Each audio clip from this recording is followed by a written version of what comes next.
off the table, please. We just thought maybe she had a little bug, a little flu. We had no idea that she had a brain tumor the size of a grapefruit in her head. This little head at 3.5 years old. She had cancer because she was in the hospital. Our Barbie house. You must be Sophia, and you must be Isabella. Sophia and Isabella.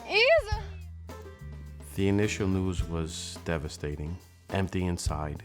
The most important thing was to never give up hope. 8 years later, friends of Karen, they were there for us, you know, from beginning to end, and still today. It was right after the holiday. From that point on, when she got diagnosed, we never left the hospital.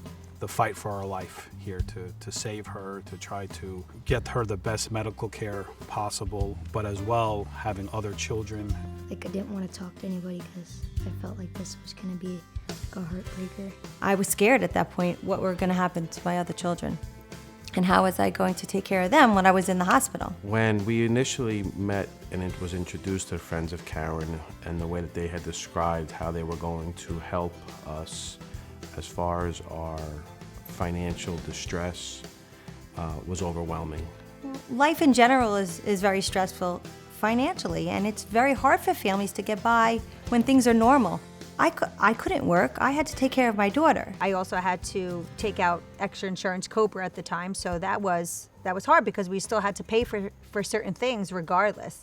And still needed to be a mom and dad to our other children and be there for them. We were in isolation that summer with Sophia, and that was really tough because at the same time I wanted to be there for the other kids. It's back to school, you're excited, they want to go back to school shopping, but I just really didn't have the head, and I really couldn't even leave the hospital. And one day when I went home to go take a shower, there was a box there with, you know, book bags and school supplies and gift cards, and Friends of Karen was there. I mean, the kids were so excited, and you could see that, you know, they actually were able to get a smile on their face despite what was going on with Sophia. The weight was lifted off my shoulders. They made all the holidays and things easier for the kids, you know.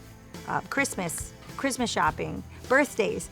A package would show up with cake mix and things for the kids and birthday gifts. Those were the things that I couldn't think of that Friends of Karen thought of. And the care for the other children too. Yeah, so, and the support the support group of the sibling support group. We did activities on how to express my feelings, and she also worked on how to cope with my feelings. I mean, they were always checking in with the kids and just making sure they were okay. They did lift the burden off my mom and dad's shoulders. To step up and to help the way that they did, I'm beyond grateful. There would never be a time, as long as we're here, that we wouldn't help. Friends of Karen will always have a special place in the Napoli family, that's for sure. We love you! We love you, Friends of Karen! Oh, you like that?